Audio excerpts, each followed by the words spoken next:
Hey, it's Mara from MatterHackers. Welcome to our inspiration session, an interview with the leaders from Building Momentum about 3D printing for military training, humanitarian aid, and the future of our workforce. You'll be hearing from Brad Halsey, Laurel Cummings, and Amanda Cota about training the military to use 3D printers and other maker tools to solve problems in disaster areas, plus more about classes and programs that are available through Building Momentum, like my favorite, wine and welding. And you'll also get a sneak peek at a crazy contraption that mimics the motions of a Navy ship in order to test 3D printers' performance where they are needed. I hope that this will inspire you to expand your imagination on what 3D printers can do and how they can be used in your life. Enjoy. I want to introduce you to these amazing humans and the work that they do. So starting with Brad Halsey, I'm going to give a little wave. He is the CEO and co-founder of Building Momentum, and he leverages his experience in leading the military and DoD initiatives to lead his team to provide educational programs, which we're going to hear all about today. And also he grows the firm's consulting sector through rapid technology development and providing commercial and defense clients with expertise on mobile lab design, 3D printing in combat, CAD design, all the things. So we're going to meet Brad in a moment. And then Laurel Cummings. Hi, Laurel. She's a senior associate of training at Building Momentum, and she develops and conducts high-intensity training systems for active duty military members all across the globe, like every little corner. She's taught CAD, 3D printing, robotics, wireless systems, welding. I highly recommend their wine and welding program, by the way. We'll talk about that, hopefully. She's taught drones, all of it. Laurel also supports the Humanitarian Aid team at Building Momentum, and she has been involved in the maker movement since 2014. And then Amanda Coda. Hi, Amanda. She's a mechanical engineer who works in the research and development team at Building Momentum. And she recently graduated from George Washington University in Washington, D.C. She's been working on developing a comprehensive way to characterize 3D printer performance in both industry and military contexts. And wait until you see the machine that is behind her. Your brain is going to explode.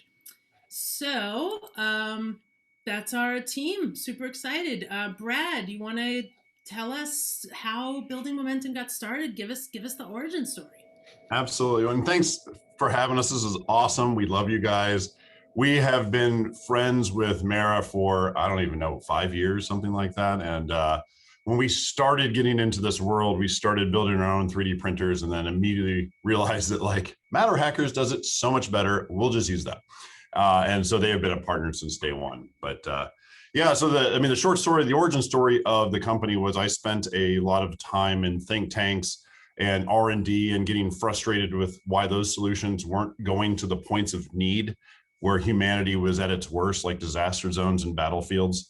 So I found a way to get onto a battlefield, and I went to Iraq in 2008 and just like ran around for a year as just a nerd trying to figure out how to solve problems and why these things are broken and what's not working. I did that for a bunch of years after that too, and trained people how to do that. And then I started this company because I really loved training people how to solve problems, especially in like austere and crazy environments like disaster zones and battlefields. I like doing that work. And then we like, prototyping and building things even back here at home. So I started this company and I got to do all those fun things, and I get to hire amazing people like Laurel and like Amanda that help us do all of those things here and then around the globe. Awesome. I know you sent over a little video. Your facility, I've been to your facility once or twice. Sometimes there's wine and welding involved. And you're growing your facility. There's Building Momentum, there's the garden, and now there's a third building involved. Yes. Yeah, it's called the greenhouse. So, when we started this, we needed to have tools to not only go to these places and solve problems, but then we started teaching people. And I was like, we should have tools. Like we need to have 3D printers and laser cutters and welders and drones. And then with tools, you need space. And then so the thing just kept like matricing out and out. And then we have this facility now where one side of it is set up more for education and outreach and how do you solve problems as a group. And then the other side, called the greenhouse, is focused on more specific R&D type tasks. That's where Amanda and Laurel are right now. It's focused more on like higher end machinery and sort of clients that need that type of bespoke prototyping. So, and then everything in between is where like our staff is. And then we have event space where we do everything from like weddings and bar mitzvahs to we're doing training there today. So in fact, I think in one of these clips, you'll see this like wood-walled event space that has a drone training going on in it right now. So it's a pretty diverse and interesting place. Awesome. Well, let's take a quick look at it. Since we can't all be there in person, sadly, let's take a look at your facilities. A little virtual tour. Sound okay? Yeah, that's awesome.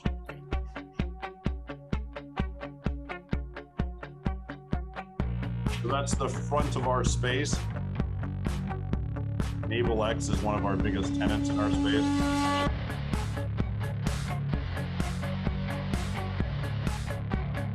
This is our workshop where we do a lot of our training and outreach to community and corporate training. This is our event space with a bunch of drone training going on. This is Naval X. It's our biggest tenant, trying to do outreach to technology in the Navy. And then this is one of our other higher end fabrication facilities. This is where Amanda is sitting right now. It's called SAMTech, our Shipboard Additive Manufacturing Testing and Evaluation Center.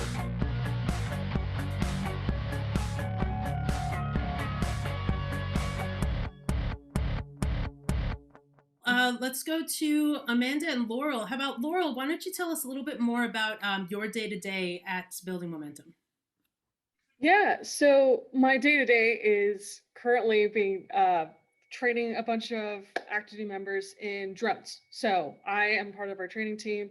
I am setting up our trainings around the world, both virtually and in person, now that we're getting COVID vaccines rolling out and people are finally figuring out how to start traveling again. We're able to conduct both virtual and in-person training.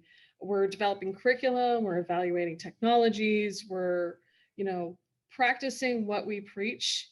Part of our teaching is problem solving and coming up with the solutions and approaches to the problems that our students see. And it's important that we practice that as well. So half my day gets to be teaching, half my day gets to be some problem solving and prototyping. It's a lot of fun.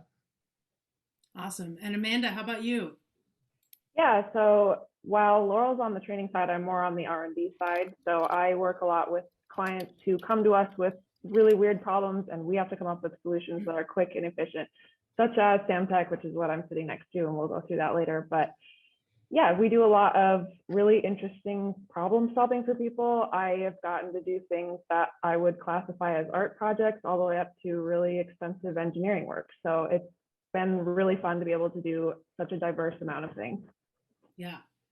Now, the part that MatterHackers works with you the most closely on, I mean, we're obsessed with like literally everything that you do. However, what you tend to lean on us for is the 3D printers and materials that are actually going out for military trainings. Can you tell us a little bit more about that? I think you actually call them MacGyver trainings. Yeah, the MacGyver trainings, it's really the ethos of it all, right? It's that we want to equip these men and women with the right tools that will help them approach as many problems on the battlefield as possible.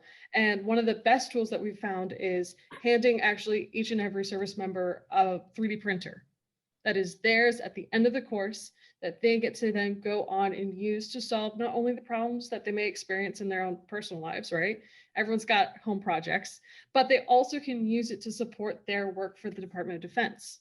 So MatterHackers, you guys have been awesome in giving us access and the repository of information even to introduce and continue to support people when we give them these 3D printers. Like one of the first questions I get in every training session, as soon as I start talking about 3D printing, is like, well, what kinds of materials are there out there? And I get to be lucky and just say, just go look up MatterHackers. Just go look at their website. They explain it all there. I could spend hours listing it all. Just go read that next time you take a phone break. That's awesome. I'm so glad that our work is being useful at this level.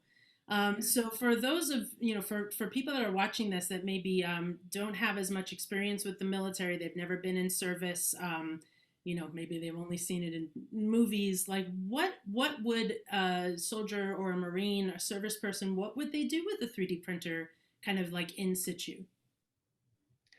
I think one of the biggest problems that a lot of our service members face when they're pushed forward is the supply chain, right? It is sometimes incredibly difficult for you to get something when you're sitting in the middle of the desert.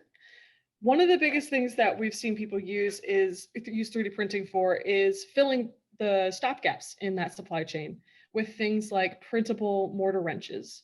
So this is a 40 millimeter mortar wrench.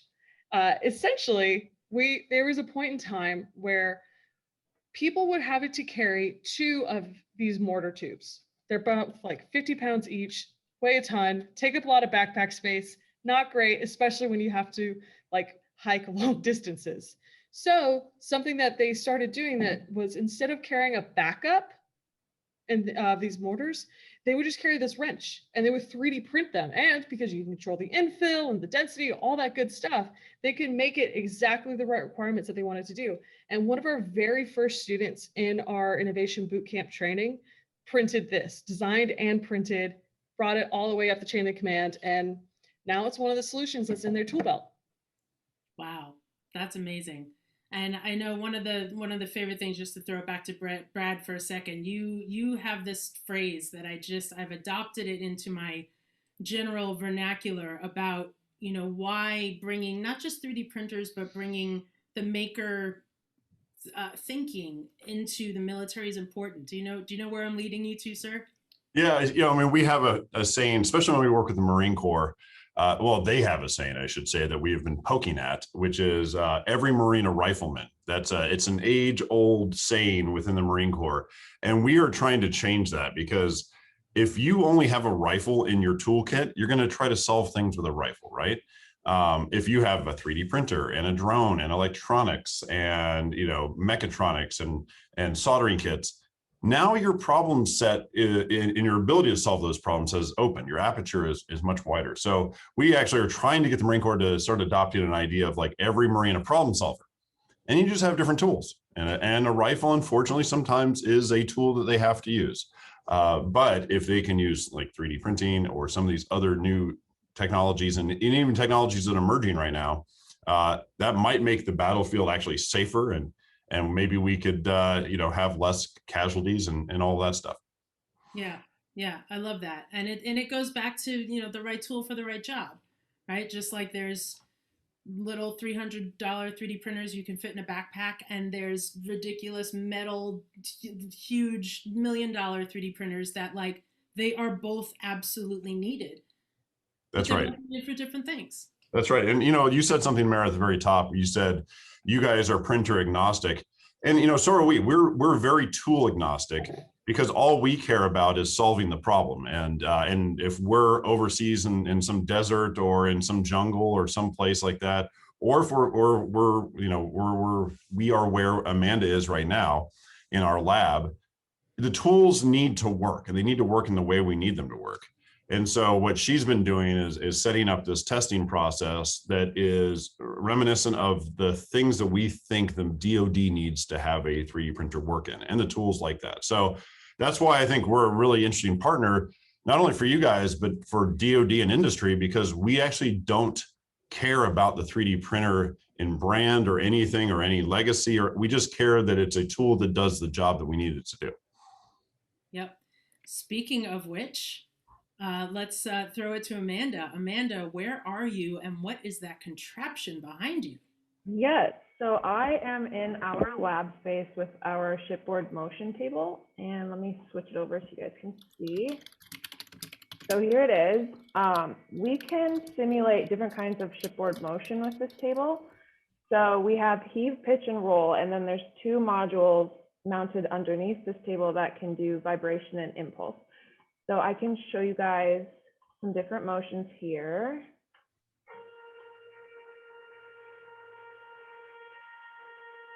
So here we have heave, and then I can add pitch and roll to this. There we go.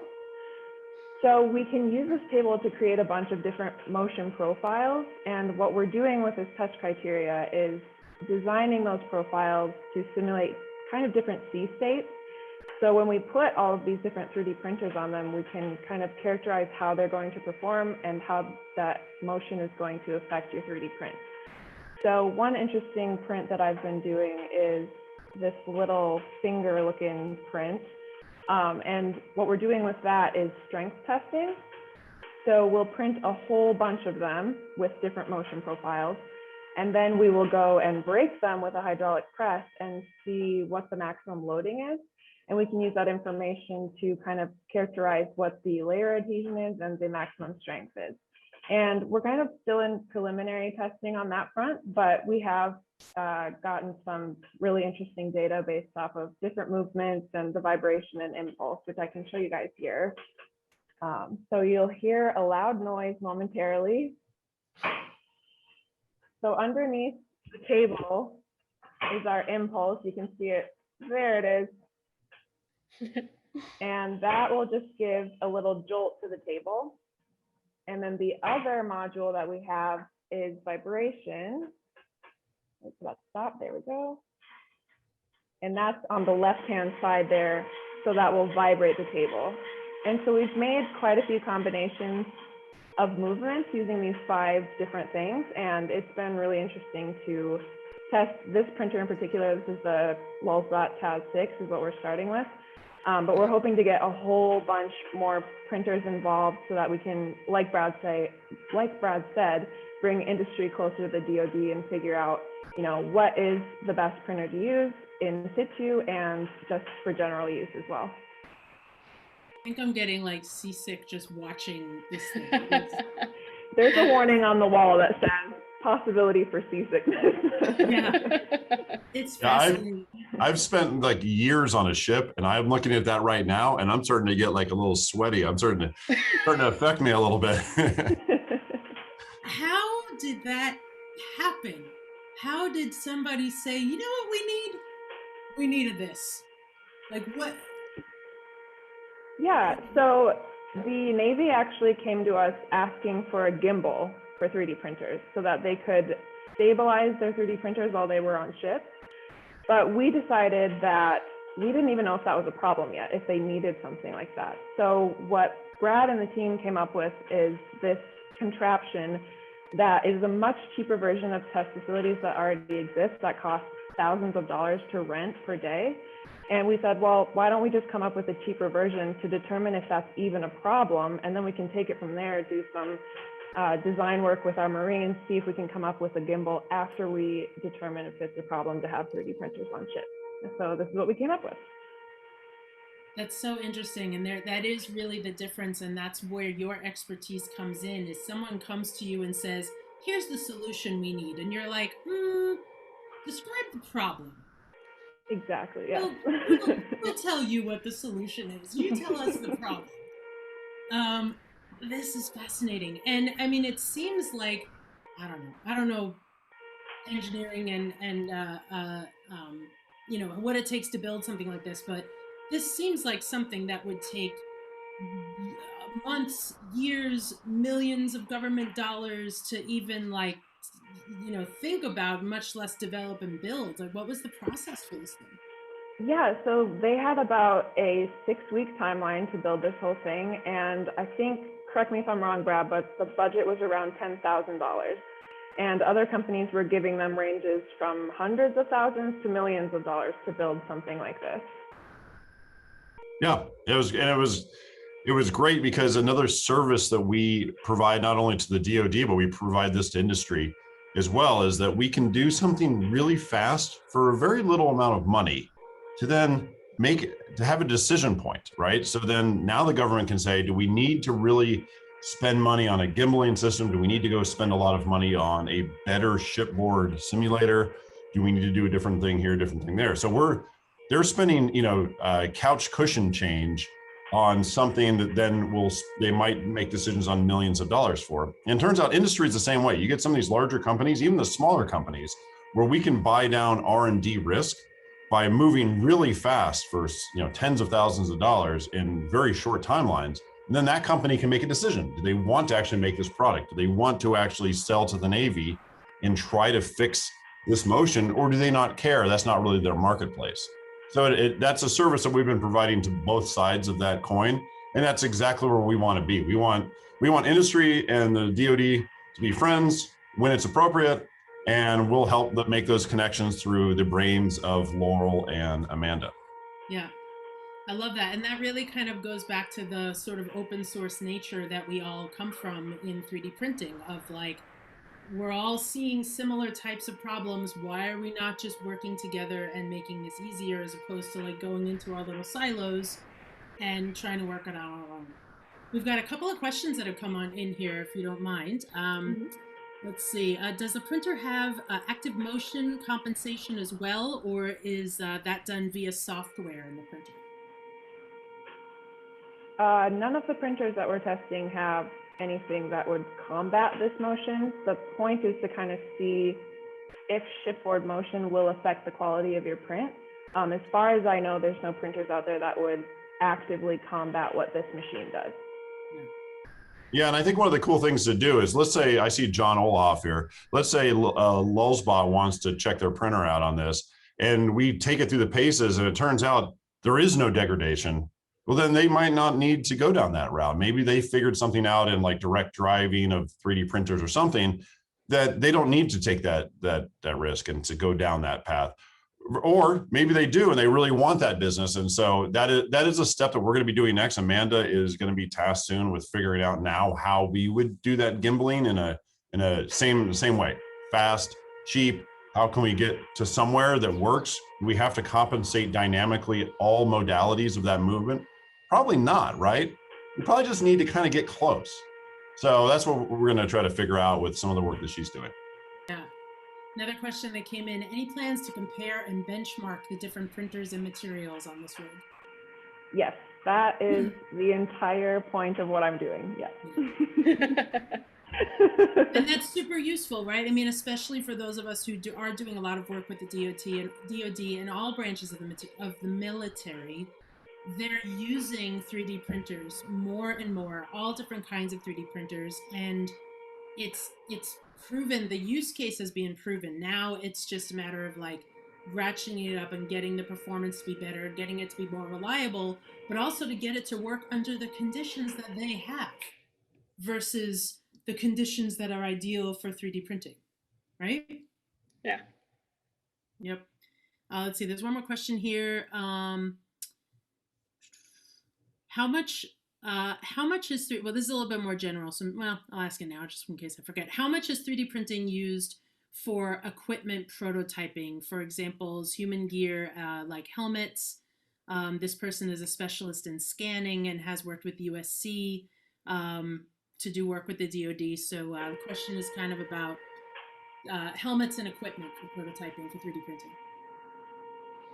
Yeah, I think I can take this one. So 3D scanning is actually a really interesting topic when it comes to our training. So we used to teach 3D scanning, and when it's specially requested, we definitely dive back into that. And if anyone's ever like dabbled in it a little bit, you know that there's a huge range of different kinds of scanning out there, right? You go as simple as an app downloaded on your phone, and you walk really slowly around that object and take a bunch of photos and stitch something together using photogrammetry. Or you can actually have a more expensive tens of thousands, hundreds of thousands of dollars setup where you scan an object on a platform. 3D scanning is one of those things. I think it personally, it lags a little bit behind where 3D printing is in terms of reliability and application for the military as of right now. Just because when we start implementing it for scanning equipment, I've scanned things like water canteens and magazines and all those sorts of stuff. It doesn't quite hit the same requirements that we can get to just as quickly with CAD. So when we get to use computer-aided design and the different tools that we already have incorporated in our training, we tend to find that the trade-off of time in versus product out just isn't quite there yet with the 3D scanning. Yeah, I think it's in our mantra, like a tool for the right reason, for the right purpose, right? And so we have been faced with, some insurgent group makes this weird thing, and it's going to be really hard to like measure and recad that up to have like a training aid on that thing. And a 3D scanner is actually the perfect thing for that because of the complicated surfaces. It's a bespoke thing that no one's ever seen before. That might be perfect, and we'll use it for that. But if it's like making training aids or making other munitions or something that are more characterized and there's CAD files, we'll just go the easy route. So we, again, agnostic to tools, we just find the right tool for the right moment. Yeah.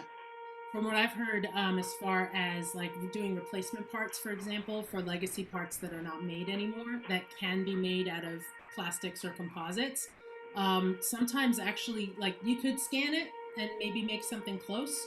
But how about you actually use the technology of 3D design and 3D design and 3D printing to re-engineer it to be lighter, use less material, to be stronger, to actually make a better version of the part.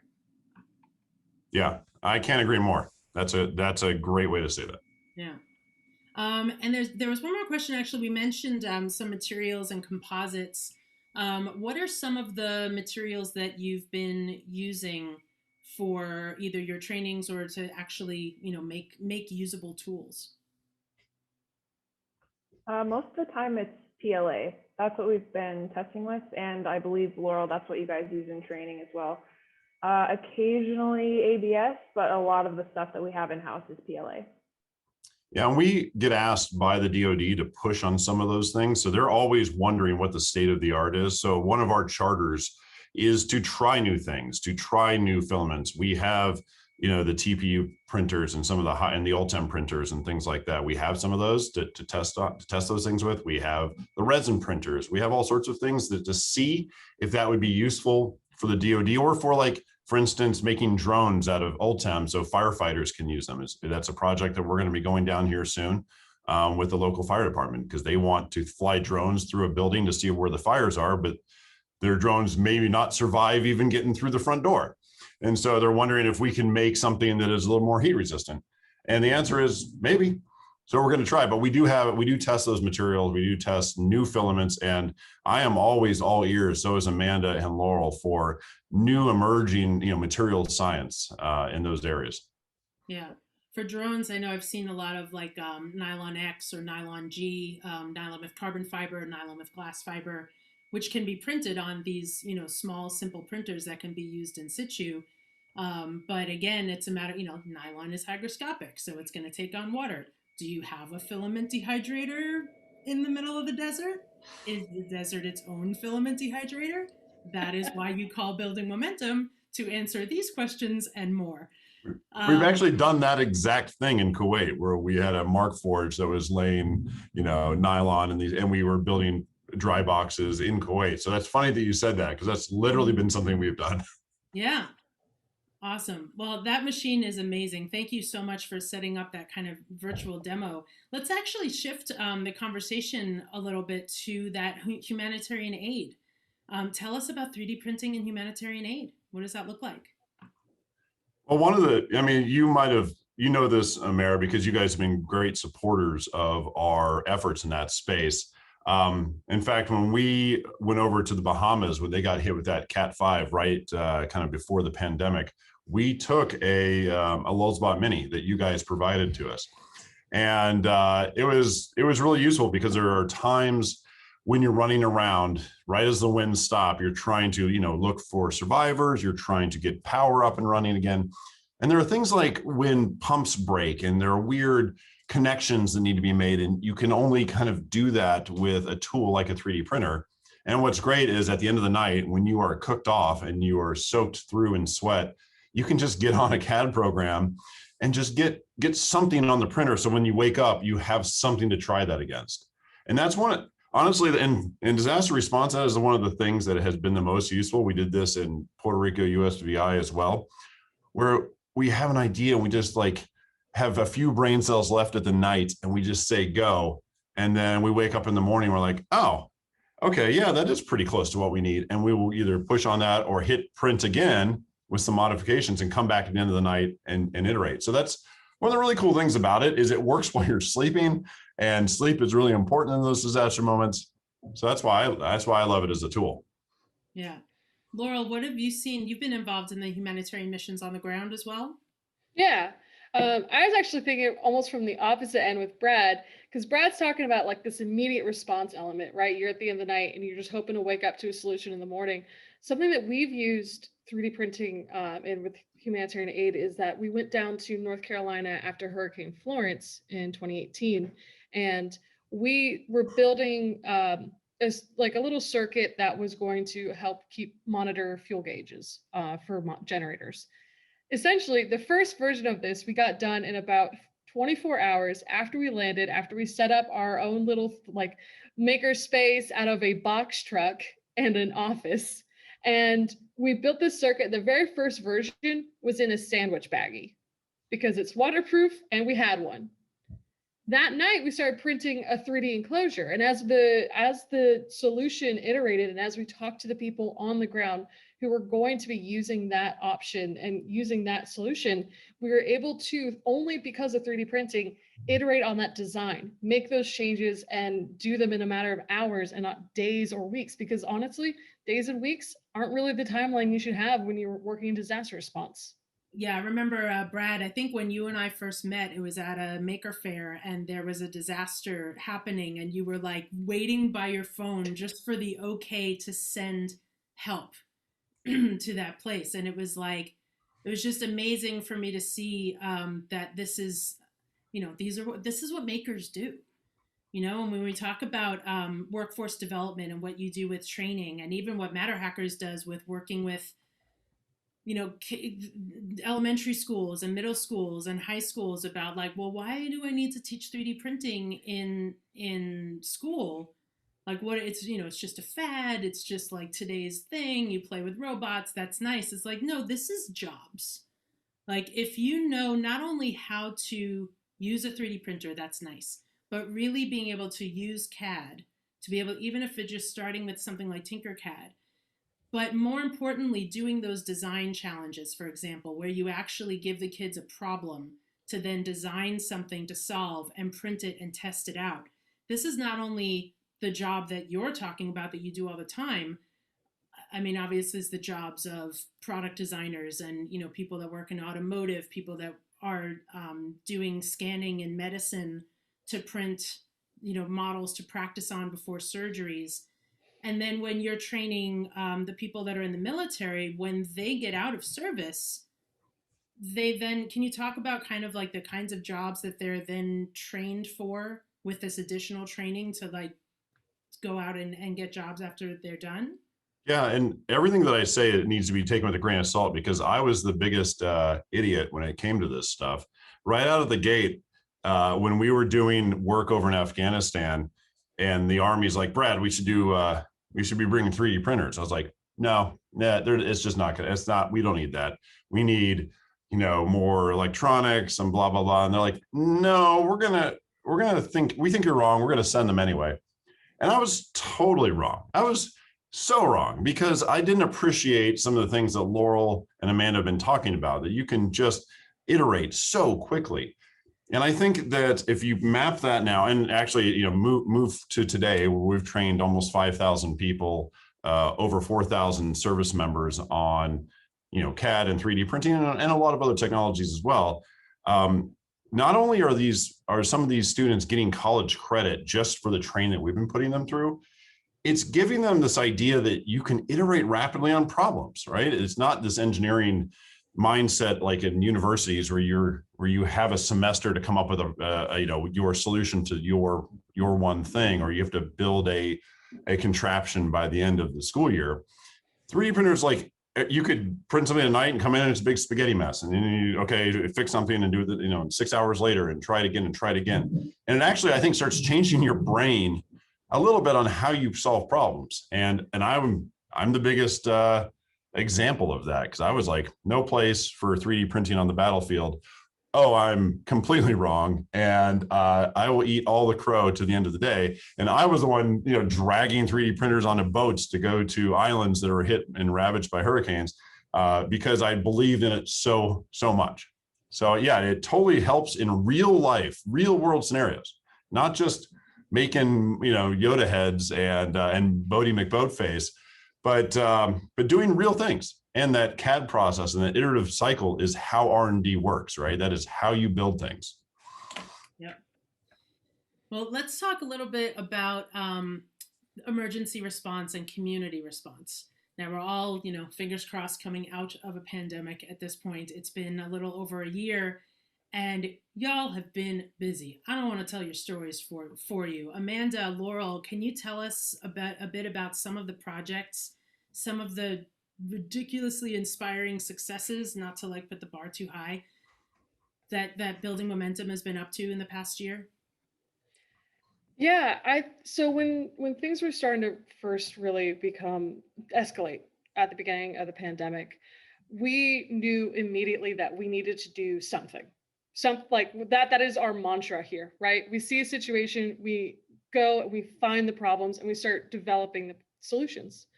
And one of the first things we started identifying was the fact that UVC seemed to be this untapped resource. This was beginning of mid-March of 2020.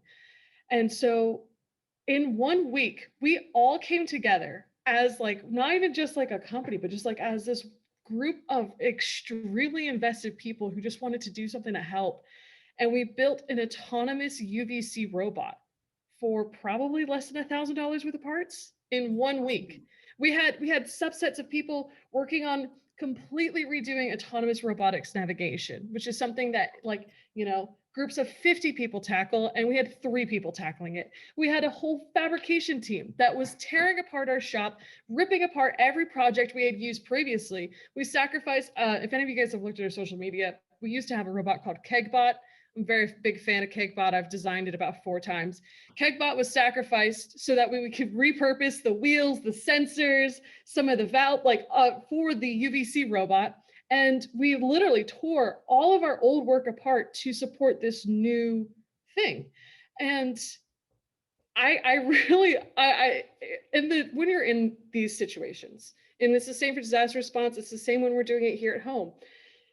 There's a little bit of embracing the suck, right? You're working really long days, you're tired, you're burnt to a crisp. All you can think of is ones and zeros and C++. But looking back at it, there's this really fondness that I start to have for these kinds of moments, because it's us practicing what we preach to students and to our industry partners and to the DoD, right? It was us putting our money where our mouth is and taking the problem, and we actually identified an entirely different problem at the beginning, and then we went, wait, no, and got to see our own process that we tell everyone is right in work. So that was one of the biggest things. And I think with that level of energy that we brought to that first week of our COVID response, it carried us through the next 8 months, where we started going through all kinds of solutions. I mean, we became for a couple of weeks in a micro fabrication factory, essentially, for masks.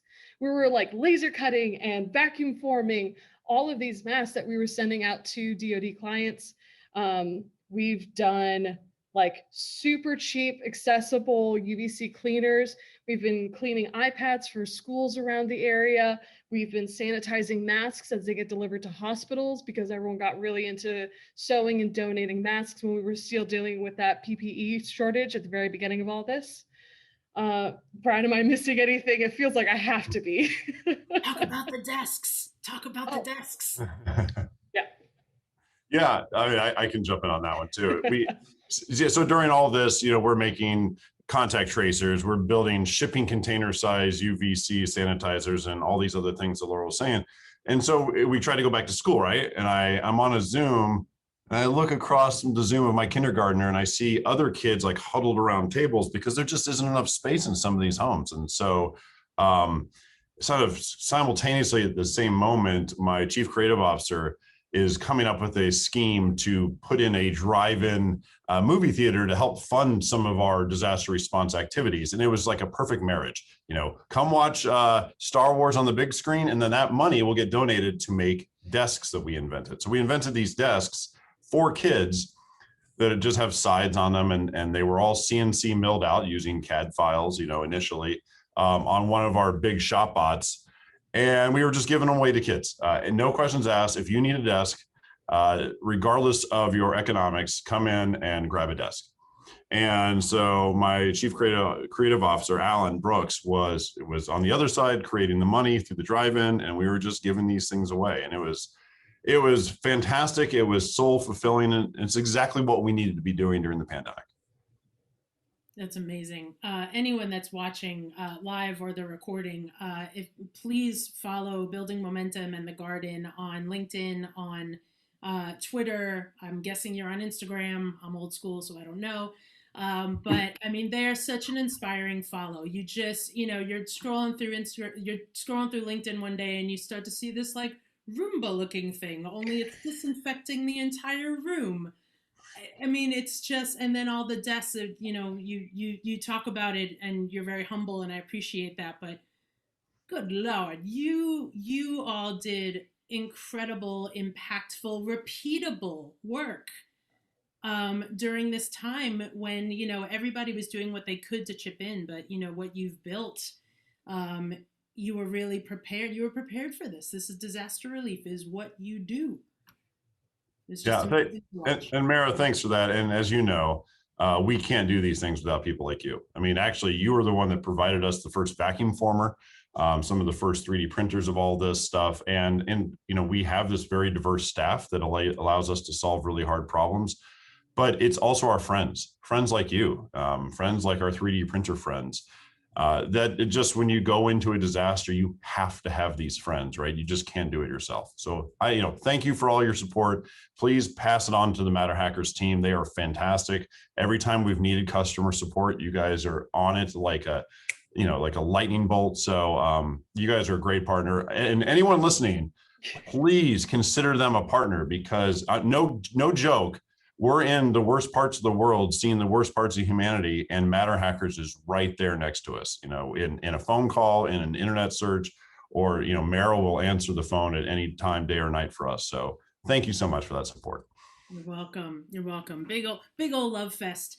So let's do this. We've got like another 15 minutes or so that we can chat. So Tara, if anybody wants to kind of like come off mute, maybe we can put some cameras on. Anybody that would like to, we can give you the right to raise your hand, digital hand, or just throw in the chat if you'd like to come off camera and come off mute, and we can get some live questions going. We like a little chat. We do have a question here. Is there any work being done for an open software modular print farm? Like kind of like a, are you looking at either having a large print farm in-house, like a 25, 50, 100 printer print farm, or are you looking at building those with any kind of software? You know, honestly, I'm looking for friends that do that. As you know, and people get to know us, we say what we do well, but we also say what we don't do well. And actually, I'm not sure we would do that well. So we're really good at evaluating, certain systems and going into weird places with those systems. But like in a print farm concept, there are so many people that do that better than us that I would like to make friends with those people and like to know who they are. But that's probably not something in my business model right now. Yeah. Well, I know you've got your little wall o Lowe's bots, and I see you've got a little blue pulse Laurel there behind you. Oh yeah. So those are all built for building print farms, and all have really great software for that. The question was, at some point, did we see that we could output a larger forms with the strength of composite materials? That is the actual question. I know that would be needed, and Laurel can talk to some of her experiences with the Marine Corps. I mean, so the Marine Corps keeps trying to do that, and the Navy keeps trying to do that. They bring large format printers to Kuwait. They've brought them here to our shop, and I think there is a use case. What are you seeing in training, Laurel? So I think one of the biggest things that I see people requesting like large format printers for is vehicle bodies of some kind. Usually if you want to make like a really inexpensive explosive ordnance disposal bot, that's a really great use case that I would see like a lot of interest in doing that. Also like any drones, right? Fixed wings would be wonderful to have these like large format printers that can do composite materials really cheaply, that pack up nicely. Like the packing up bit is actually a really important detail that I think if anyone was looking to like kind of cater to the Department of Defense clientele, that is a huge part of it. Everything's got to pack up nicely, or else it doesn't usually get put in the suitcase, so to say. Pelican cases for days, custom Pelican cases. Yeah. Talk about the mobile maker spaces. Now, I know, Brad, this is kind of like a legacy building momentum's standard. Standard is building these mobile maker spaces, kind of where you started. Where is that initiative now, and kind of how has that changed as the applications for 3D printing has changed, as the materials have changed, as the technology has changed?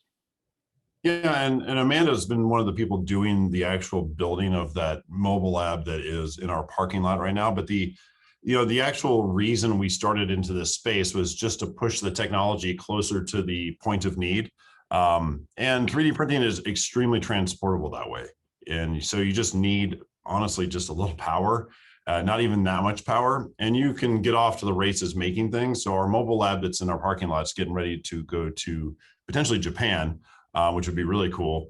And it's, solar powered. It's got a 5 kilowatt battery wall in there, like one of those Tesla walls, can run off a generator. But the reason we can do that is that we have, I think, and Amanda, correct me if I'm wrong, 3 or 4 3D printers in there, a laser cutter, different types of 3D printers as well. And they don't suck down that much power. And you get a lot of use case out of that. So you can make drone parts, you can make robotics parts, like Laurel was talking about. You can build boxes like she did when she was in North Carolina. You can build like project boxes and electronics boxes really, really rapidly. So the mobile labs, every time we do one of these things, we try to outfit it with sort of the minimum viable amount of tech that you really need to be successful, no matter where you are in the world and kind of no matter what you're doing. And Amanda, I don't know if I put all those stats right. Yeah, that was about right. Yeah, it's fascinating because, like, from the MatterHackers perspective, we have, people are buying 3D printers from us that are schools, and they don't really have, space in the schools. So what could they do, literally in the parking lot? Military, talking about mobile maker spaces. Companies that maybe don't, they don't want to, maybe they have a kind of more of a dirty, lab space, and they want to have like a clean area. And something like exactly what you have in your parking lot would be such a great solution. And we see a lot also of like community colleges or libraries that want to create mobile maker spaces, in a van or a truck or something, and then be able to take that to local schools so that they could get that STEM education. Speaking of education, I would love to kind of round this out because I don't think we have any more questions. I would love to round this out with hearing a little bit more about your in-person classes as they're going to be coming back. So for those of us who are going to be coming through town in near DC, or those of us who live there, what could we come to Building Momentum in the Garden and do and learn from you? Whoever wants. Well, Laura, you want to tell them about the Innovation Bootcamp stuff you're going to be doing here soon?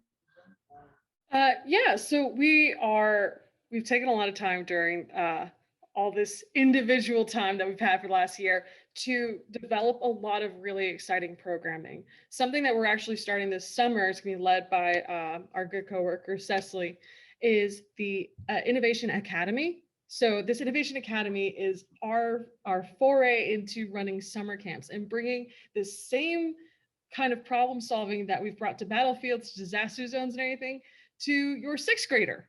And it sounds like it doesn't quite match up, but we have taught everyone from Girl Scouts to generals, things like welding, things like 3D printing, things like CAD. And it's never about the age, it's about the mindset, right? And so we're going to be actually running a lot of classes this summer. They're all listed on our website at buildmo.com. And you can take classes in electronics, you can take classes in robotics, in welding camps, all these kinds of things. So that is probably the thing I think I'm the most excited about. I'm not even getting to do it. I'm so excited to see how they go down.